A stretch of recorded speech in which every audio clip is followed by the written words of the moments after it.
friend Lauren was having a July birthday pool party at her aunt and uncle's house, and she invited me over for a sleepover the night before the party. Her aunt and uncle's 2-story house was decked out with religious imagery, crucifixes, paintings of Jesus, so on and so forth.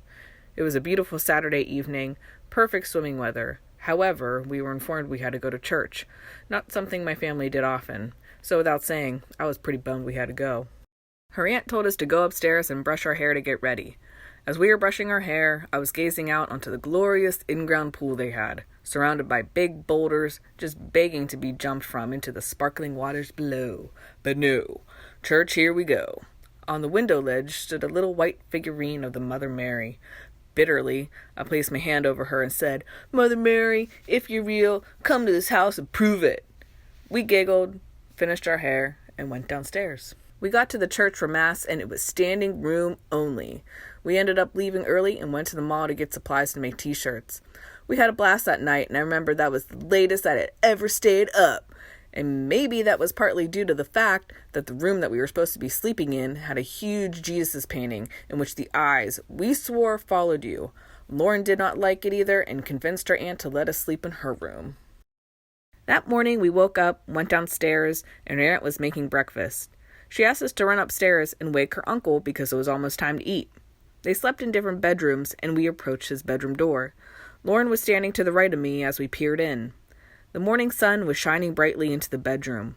I remember looking at the bed, and the comforter, sheets, including the fitted sheet, were all balled up into a mess. I remember it seemed odd, and then it happened.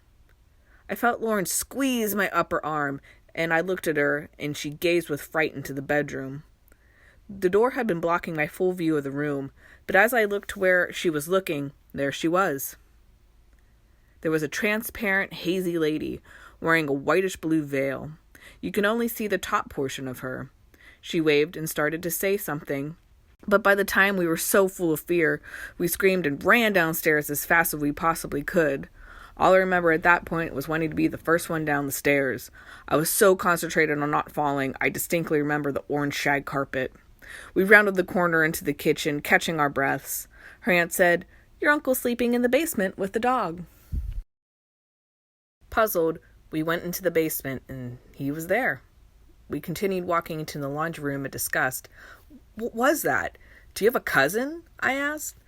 No cousins, no explanation, except my words I placed over that figurine the evening before. We were spooked. A few hours later, the pool party was underway. We were having a great time, and I just remember staring at that little white figurine in the bathroom window, and I swear it just glared right back. I started not to feel well with flu-like symptoms and had to call home to get picked up. So much for swim party fun, I reckon.